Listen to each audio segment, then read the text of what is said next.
Kabado na si Tito Soto ah. Baka raw papalitan siya ngayong araw bilang isang Senate President dyan sa Senado.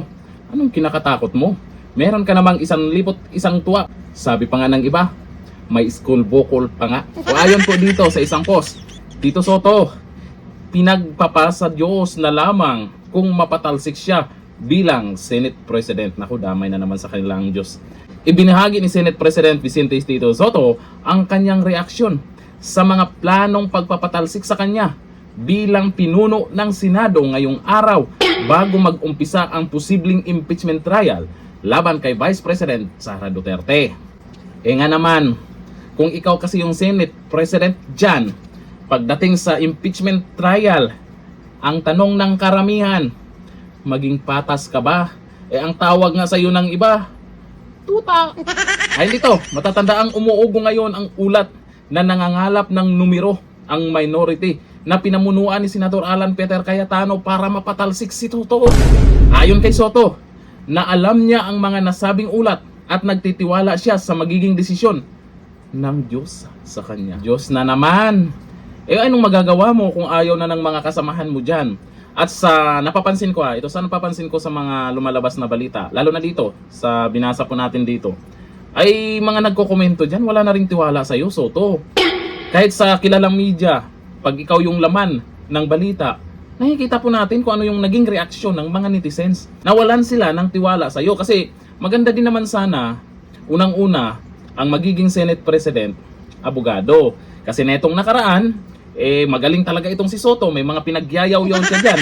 Mukhang mas magaling pa siya sa mga abogado. Porket Senate President siya, talagang magaling naman talaga siya. Yun nga lang, hindi po nagustuhan ng iba. Marami pong nanawagan na sana ang gawin po nilang Senate President, isang abogado naman para hindi pagtatawanan ng taong bayan. Pinuno ka dyan sa Senado. Pero kung ano yung sinasabi mo tungkol sa batas, pinagtatawanan ka ng mga netizens. Ayun po yan sa nakikita nating mga balita. Nakikita po natin yung mga reaksyon. Karamihan, laugh react, di ba? Papayag ba yung ibang senador na ang Senado ay ginagawa na lang katatawanan ng mga tao? Kailangan maibalik yung tiwala dyan sa Senado. Kung sakali man, ngayong araw, sana, kung sakali man na mapalitan po ito o mapatalsik itong si Tito Soto bilang isang Senate President dyan sa Senado, sino kaya ang gusto nyong papalit sa kanya? Para sa akin, kahit sino, basta abogado. Ayon dito kay Machiville Buna, okay lang yan, suportado po kayo mula Batanes hanggang Hulo. Sabi ni Barmali Miguel, last turn mo na din, have a good retirement. Ako, tinatandaan po ng mga tao yung mga galawan nyo. Ang ibig sabihin niya, last term mo na yun, baka hindi ka talaga susuportahan sa susunod na eleksyon ha. Sabi ni Owen Ranola, aba, marunong pala magsabi ng God's plan. Sabi ni Ener Bacani, anong kinakatakot mo? 1,100 tuwa, bulaga.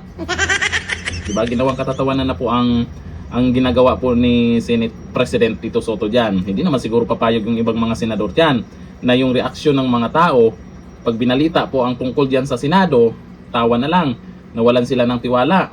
Mas maganda, ayusin nila. Mas maganda, piliin nila yung gusto rin ng mga tao, hindi yung sila lang magdesisyon dyan porket si Tito Soto ay galing-galingan. Sabi na, magaling daw talaga yan. Sino kaya ang papalit sa kanya kung sakali mang mapatalsik siya? Abangan natin yan mamaya. Dito lang, thank you.